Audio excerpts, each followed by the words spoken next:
the landscape is changing, and it's really helping us in a way that the emerging technology is opening up new pathways for work to be done.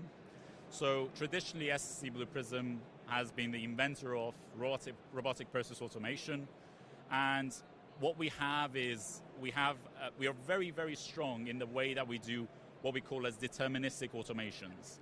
So you have a complete understanding of every decision that you need to make in your process, and that's got benefits and obviously its drawbacks as well. Because of its deterministic nature, you may have that kind of edge case that will probably not flow really well in that process execution engine. But now with emerging tech, the way that LLMs are really helping us unlock a lot of things, we are now unlocking new use cases to be automated. So we're now entering the realm of either a deterministic automation being augmented with some non-deterministic automations like agentic automation, or complete agentic transformation where you essentially describe the policies and the process that needs to be followed, and the agent essentially tries to figure out that kind of end-to-end execution by itself. Now the challenge for our customers, who are some of the largest banks in the world, some of the largest healthcare providers in the world, is that can they trust that non-deterministic automation? And this is the challenge that we've got to solve in SS&C Blue Prism to make sure that they got all they need to be able to do this.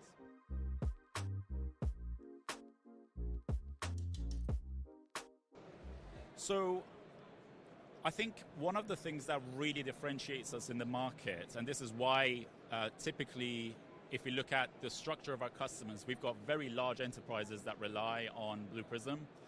And the reason for that is the concept of reusability.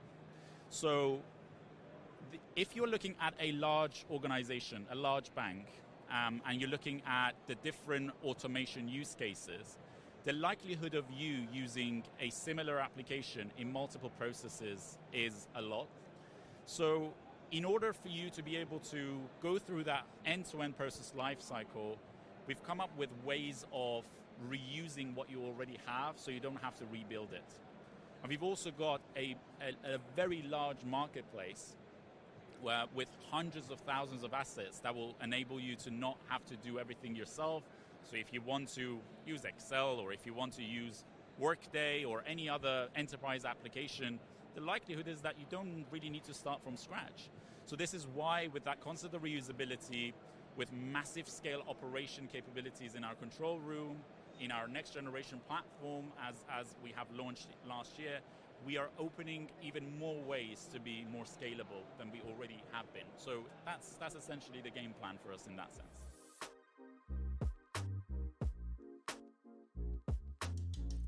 If you're talking about a repetitive task that needs to be done by a human, that human, the likelihood of them getting well paid for that task is very low. The likelihood of them being satisfied with their job is very low.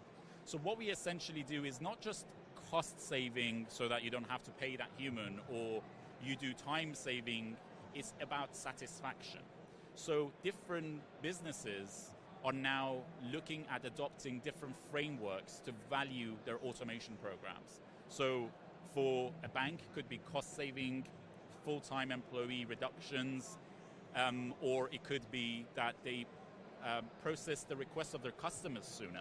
They can open up a bank account within 5 minutes rather than 5 days as you know we've had previously. Or for the National Health Service in the UK, the waiting times are a big challenge right now. So if you measure the success of your automation program based on the business value metrics that matter to you as a business, then that is where I think you can even go above and beyond just cost saving and kind of hours back to the business.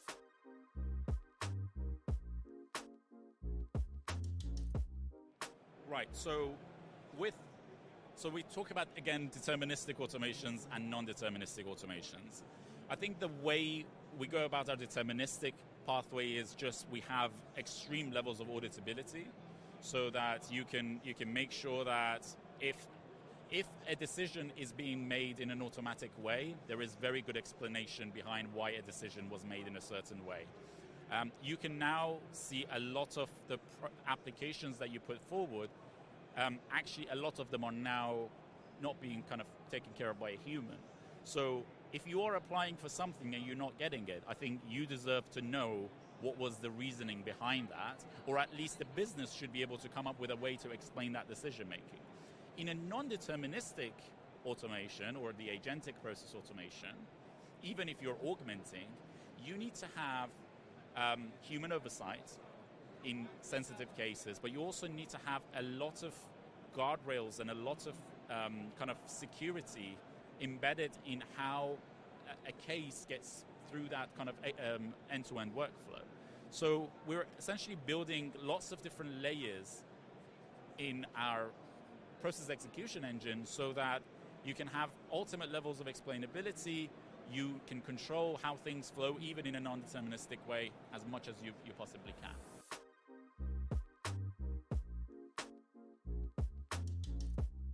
As the entire market is moving to become more cloud-based,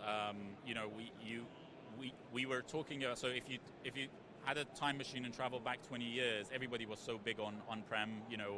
I've got my air-gap sealed infrastructure. Everything is on-prem. I've got maximum security. But I think people are now obviously trusting cloud more and more because of the levels of security that are being embedded, and we are kind of moving where our customers are going, because we want to serve our customers where it makes sense, and this is why we've launched the next generation platform that we have in Blue Prism that essentially completely leverages cloud in a secure way. So you have all the certifications, all the things that you need from a cloud service to make sure that you're safe and sound, and yeah, we are moving all of our new capabilities up to the cloud.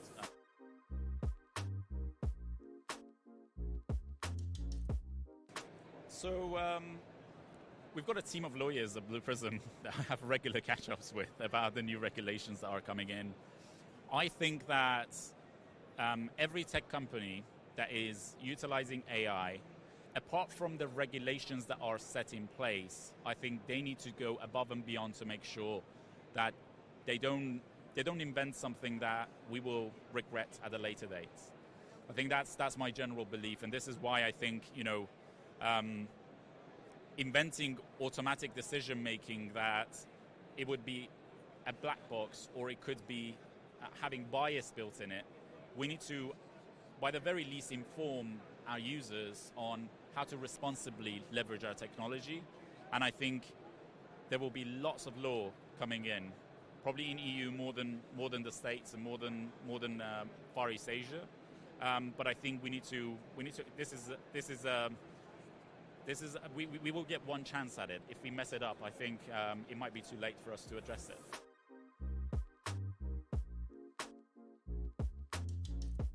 Sure, I think when we're talking about machine learning and AI, you could be talking about a multitude of different technologies. I think we all have a bit of an AI fatigue right now.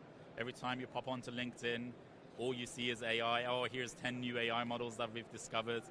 What we're particularly interested in right now is leveraging more and more of computer vision so that we can process documents much better for our customers.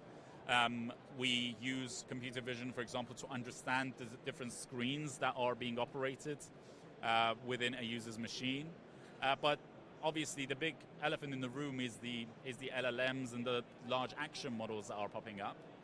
And I'm particularly interested in how LLM is the foundation for us to unlock other kind of models to behave in a way that we'd like.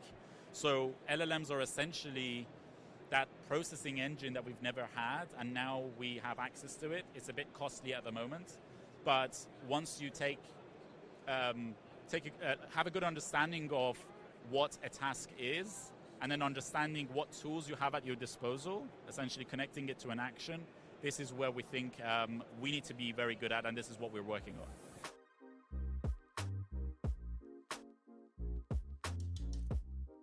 It's a similar challenge. So I think this is, every time I talk about this, we should never forget that artificial intelligence is inspired by human intelligence.